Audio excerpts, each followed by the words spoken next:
Não perca as contas. Estamos em março de 2024 e o XPML já anunciou sua segunda emissão de cotas do ano. Se nós pegarmos os últimos 10 meses, foram 4 emissões do XPML. Isso fez com que o fundo mais do que dobrasse de valor ao longo desse período. Se ele conseguir captar o 1 bilhão e 600 milhões de reais que ele pretende nessa 11ª emissão de cotas, ele tem potencial de se tornar o maior fundo imobiliário de tijolo da Bolsa. Ele está na nossa carteira recomendada e nós vamos avaliar esta emissão agora.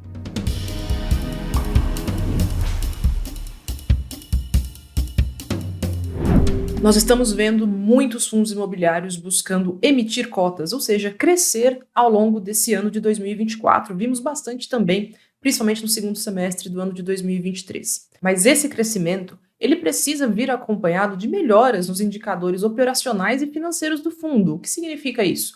Significa que o fundo tem que conseguir alocar esses recursos de maneira eficiente em ativos que elevem a sua rentabilidade média e que, ao mesmo tempo, não alterem e elevem o seu padrão de risco. Então, a emissão por si só, ela não é boa ou ruim. Ela depende muito do que o fundo faz com o dinheiro que entra no seu caixa e de como ele faz esse crescimento do seu patrimônio. Bom, dito isso, a gente já viu que o XPML mais do que dobrou de tamanho ao longo do último ano e essa emissão é uma das maiores, de 1,6 bilhão de reais, é uma emissão relativamente grande, mas a gente tem que entender, se o fundo está crescendo, cada emissão que ele faz, o volume financeiro também acaba se tornando maior. Um fundo com patrimônio de 5 bilhões, 6 bilhões, como vai se tornar provavelmente o XPML, dificilmente fará uma emissão de 200, 250, 300 milhões de reais. Então, essa nova magnitude de emissões, esse novo patamar, vai ser algo que a indústria de fundos imobiliários irá se deparar ao longo desses próximos meses e anos de crescimento. Bom, mas vamos entender como que o fundo mudou ao longo dessas últimas emissões. Bom, o primeiro ponto que eu vou levantar aqui é a redução da alavancagem. E quando eu falo em redução de alavancagem, nós temos 2 pontos que o XPML trabalhou nesses últimos meses. O primeiro ponto foi a amortização extraordinária, aquele pagamento antecipado de alguns CRIs, principalmente os indexados ao CDI, que são uma dívida mais cara. Com isso, o valor da dívida acaba diminuindo. E o segundo ponto, que acaba sendo uma consequência da emissão, é justamente que o valor do patrimônio acaba aumentando. Então, essa dívida é diluída. Se nós olharmos o nível de alavancagem do XPML há cerca de um ano, era cerca de 21%, 22%. Hoje já está na casa dos 15%. Essa redução de alavancagem vem, então, desses 2 fatores que eu mencionei: a quitação e a amortização extraordinária de parte de suas dívidas e a diluição dessas dívidas em um patrimônio ou em um ativo superior ao que ele tinha anteriormente. O fundo, ele está sinalizando aos seus investidores que ele irá sim manter um nível de caixa adequado ao seu tamanho e também para fazer frente às obrigações que ele possui. Tanto é que quando a gente olha os próximos 2 anos dos fluxos de amortizações programadas do XPML, esse fluxo está bem tranquilo, bem saudável. O XPML tem condições, fazendo a alocação que ele está se propondo a fazer agora nessa 11ª emissão de cotas, de passar tranquilamente aí, pelo menos pelos próximos 2 anos, quando a gente consegue fazer uma estimativa um pouco mais precisa de quanto será esses fluxos de pagamento. Bom, então a gente viu que o XPML ele não tem uma preocupação de alavancagem, apesar de poder sim ter tido há cerca de 1 ano e meio, 2 anos talvez, um nível de alavancagem subindo. Hoje, essa já não é uma preocupação do fundo e eu acredito que ele já está em um patamar saudável, que ele consegue realizar suas operações sem grandes intercorrências neste sentido.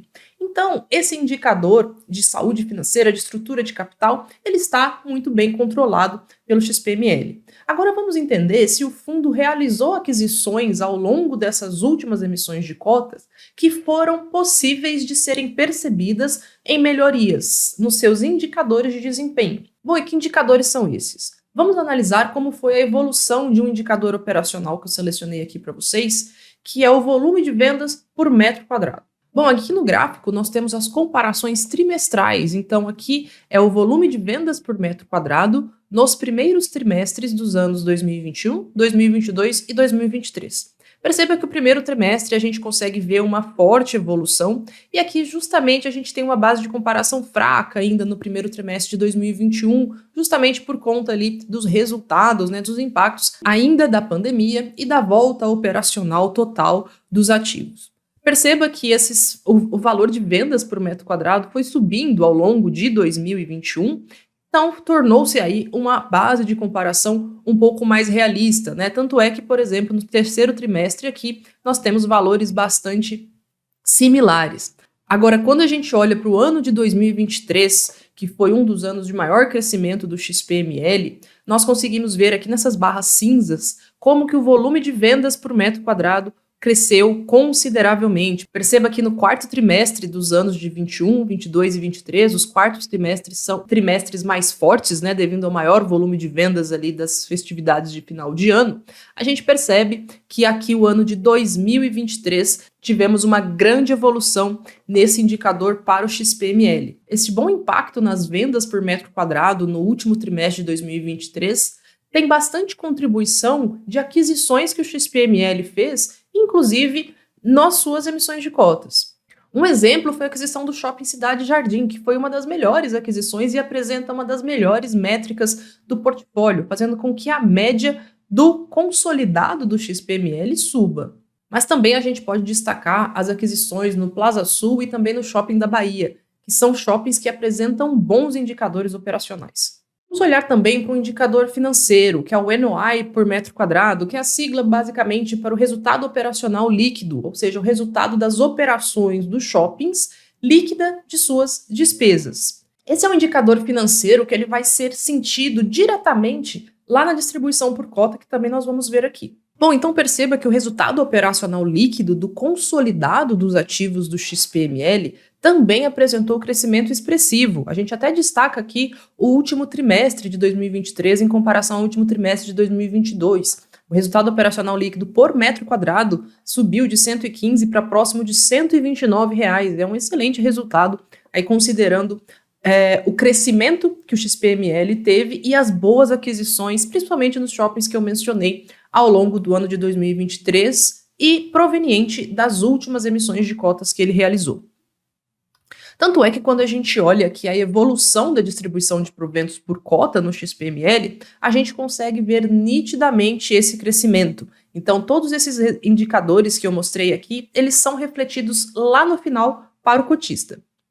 A gente pode considerar, inclusive, um patamar aqui estabilizado em torno de 66, 68 centavos por cota em meados de 2022. Aqui a gente já tinha uma volta praticamente completa dos resultados operacionais dos shoppings, e esse patamar de distribuição aqui já é superior ao que o XPML tinha antes da pandemia, e a gente pode comparar com um novo patamar aqui em torno de 90 centavos. Isso dá um crescimento de mais de 40% na distribuição por cota.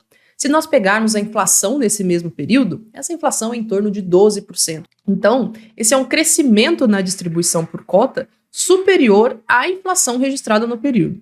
Então, na nossa opinião aqui na AK Research, esses ativos que o XPML comprou, eles conseguiram aumentar e melhorar o resultado do fundo, diminuindo seu risco. A gente viu ali uma diluição na alavancagem e também estamos vendo uma melhora nos seus indicadores operacionais e financeiros, que são traduzidos no final das contas em uma maior distribuição por cota. Isso é refletido diretamente no bolso do cotista. Hoje o XPML tem 17 participações em shoppings diferentes, aí as maiores administradoras são a Allos e a JHSF atualmente, e as maiores participações estão aqui no International Shopping, no Estação BH, no Ponta Negra, no Bela Vista e no Shopping da Bahia.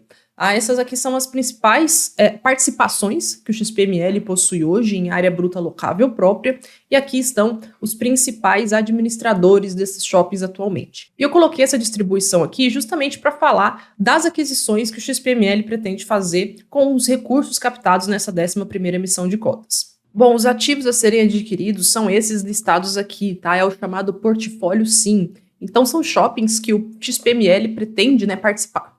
Então, são participações em shoppings que o XPML pretende comprar, inclusive ele já deu um sinal de 300 milhões para essa compra aqui, de ativos pertencentes hoje ainda à SIM PropTech. Então, aqui nós temos 6 shoppings, tá? Que somam aí 1,85 bilhão de reais. Então é uma aquisição bastante relevante para o XPML. A gente pode olhar aqui justamente o resultado operacional líquido por metro quadrado. A gente vê que esses três primeiros aqui, o Shopping Cidade São Paulo, Tietê Plaza e Gran Plaza, eles têm resultados. O Cidade São Paulo é o melhor aqui desse portfólio, mas o Tietê Plaza e o Gran Plaza, eles têm resultados similares, inclusive que podem até ajudar a melhorar a média do portfólio do XPML. No entanto, quando a gente olha os três aqui de baixo, e aí especialmente o Shopping D e o Shopping Cerrado, eles têm resultados muito abaixo, muito aquém do que o XPML produz hoje. Então são shoppings que serão, de certa forma, detratores do desempenho do XPML como um todo. Negociação desta magnitude, a gente sempre costuma ver, isso faz parte da negociação, que para que você consiga levar aquele melhor ativo, no caso aqui seria o Cidade de São Paulo, você acaba tendo que colocar ali nesse pacote shoppings não tão bons assim para que o negócio consiga ser concluído. Isso faz parte das negociações imobiliárias que a gente costuma ver. O que eu posso dizer é que mesmo que esses shoppings eles não sejam bons, eles tenham resultados ali muito abaixo da média do XPML, faz parte da estratégia de negociação, e aí o XPML pode eventualmente reciclar esse portfólio, trabalhar em uma melhoria operacional e quem sabe conseguir fazer com que o shopping ou melhore ou que o fundo consiga trabalhar e então vendê-lo posteriormente. Então, é um ponto negativo, digamos assim, mas não acaba sendo algo que inviabilize essa emissão, justamente porque o que o fundo está adquirindo, a maior parte do que está vindo nesse pacote de negociação, são bons ativos, são bons shoppings e que, na média, eles também irão contribuir positivamente para que o XPML continue apresentando resultados crescentes. Então, mesmo assim, a gente considera bastante interessante essa aquisição, uma aquisição bastante em linha com o que a gente espera do XPML.